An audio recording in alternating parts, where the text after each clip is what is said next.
What's going on, guys? Welcome back to the channel. So in today's video we're going to be installing a bigger fuel pump into the Nissan Hardbody. Now for those of you who don't understand why I'm doing a bigger fuel pump, this truck is turboed. I did recently turbo it once again, and when you have a turbo that means more air. So when you have more air you need more fuel to have the right air to fuel mixture. Now I know I've mentioned to you guys in the past that I'm trying to do this as cheap as possible and kind of budget minded. So the fuel pump that I got it at a junkyard off of a bigger work truck. Now I don't know the actual fuel rate of it, but I do know that it was feeding a big old V8, I believe a 6-liter V8. So I could only assume that it feeds more fuel than the factory one. Now I don't know this for a fact, I'm kind of just assuming. However, for you guys, I would recommend you go with a Walbro 225, maybe even a 255.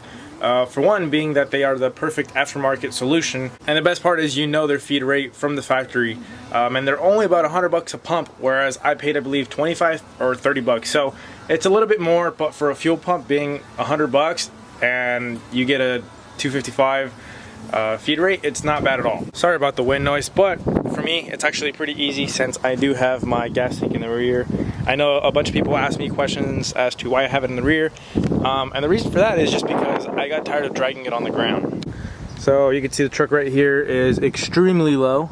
These are 15-inch wheels, little wheels, and yeah, I'm not sure if the camera's gonna focus right here. Hopefully you can get a good shot of how low it is.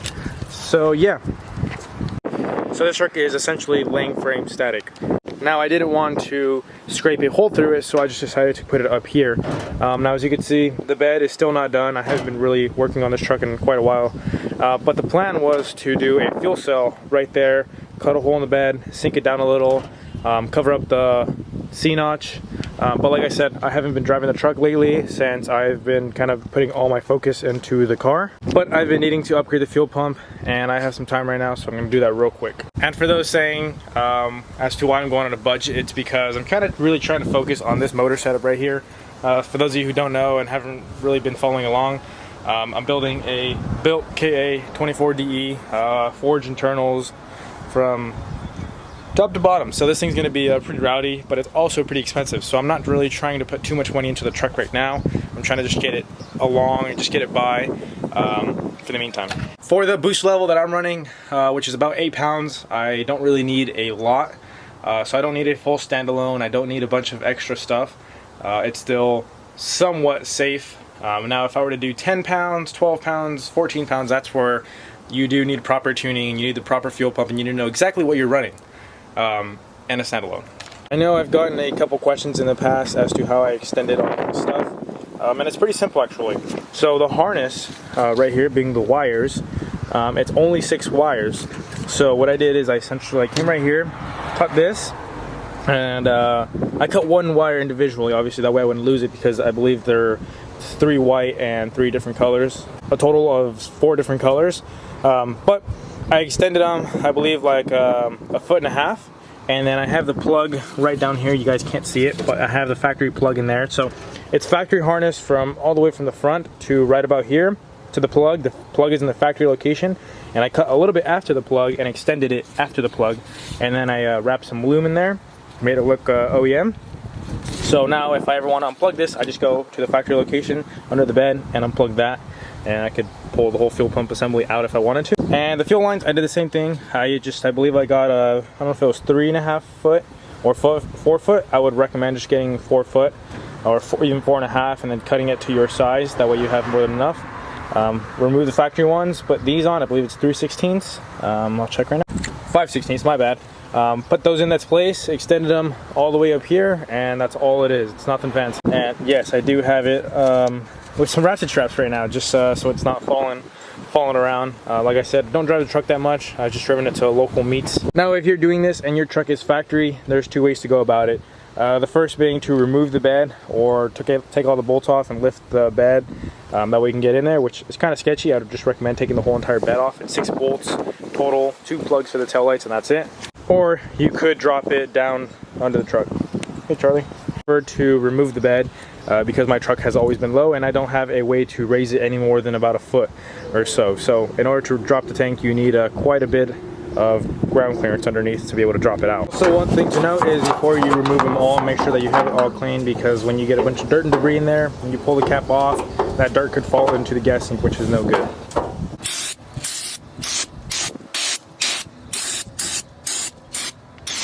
Now that I got the fuel pump assembly out, it's pretty simple. It's just simply a power and a ground. So you would match that with your other one. Sometimes it's red and black, obviously red being your power, black being your ground.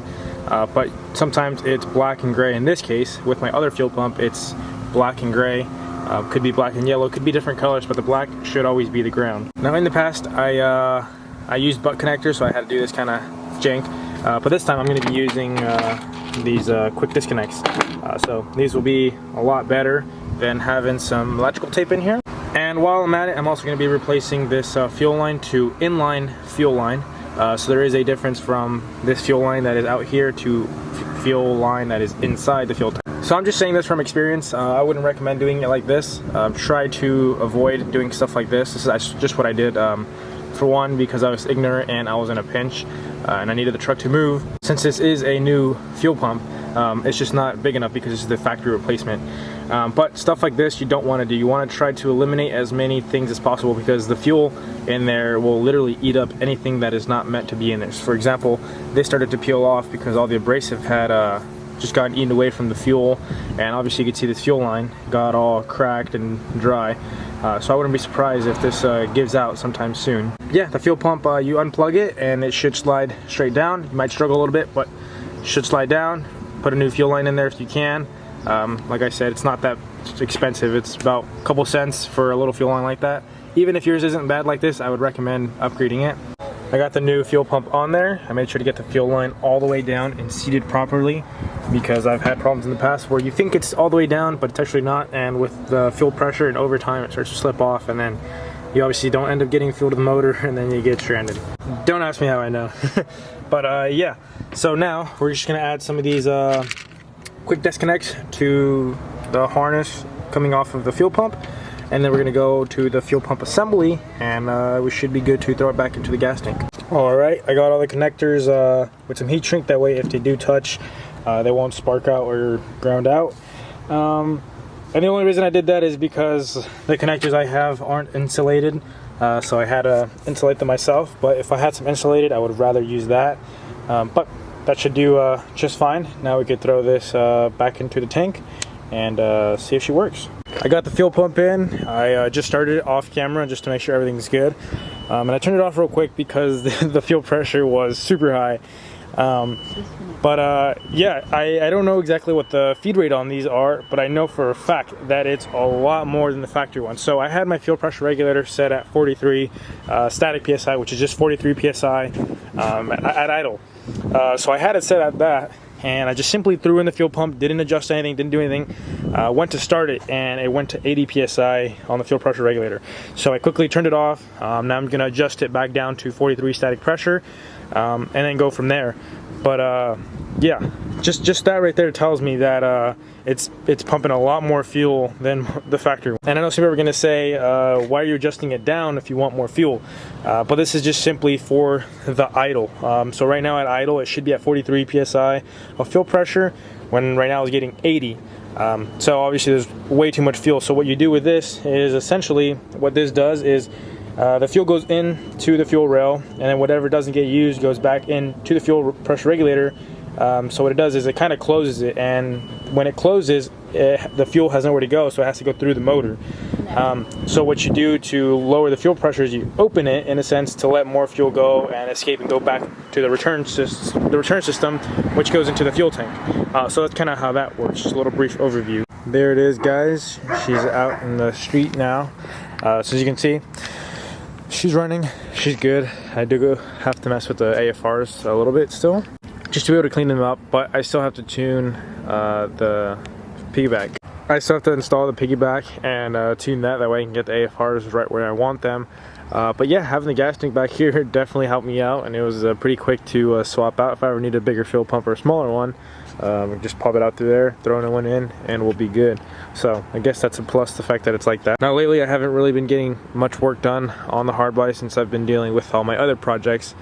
But I do have a couple of videos that I already filmed and are ready to go. I just have to edit them and upload them. I know a couple of you have been wondering where the Hardbody is and what's going on with it, why I haven't really been posting videos, but as you can see, it's been sitting for quite a while. Like I said, working on my other projects, but I have done a couple of videos, so those are ready to go. I just gotta edit those and upload those, and I'll get you guys some Hardbody content, since I know you guys do dig this thing.